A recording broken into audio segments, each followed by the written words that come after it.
নিখোঁজ ব্যক্তির ঝুলন্ত মৃতদেহ উদ্ধার হয়েছে। বেশ কিছুদিন যাবৎ নিখোঁজ থাকা ব্যক্তির অবশেষে ঝুলন্ত মৃতদেহ উদ্ধার বিশালগড় থানার সিপাহীজলা অভয়ারণ্যে। জানা গেছে যে এই অভয়ারণ্যে প্রায়শই কিন্তু মৃতদেহ উদ্ধার হয়।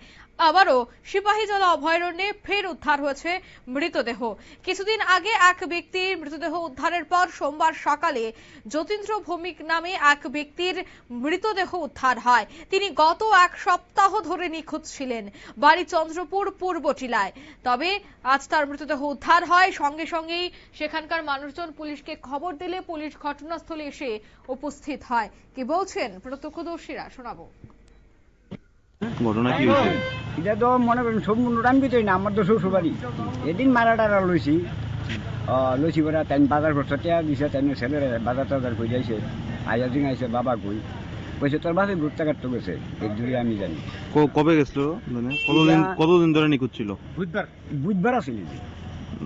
কতদিন হইব আজকে? আজকে 13 দিন। 13 দিন বাড়ির থেকে নিখোঁজ আসলো। নাম কি জানেন? যতীন্দ্র ভূমিক। বাড়ি কোন জায়গায়? বাড়ি কেন ওই 1 নং চরমনগর। আজকে কি পাইছে?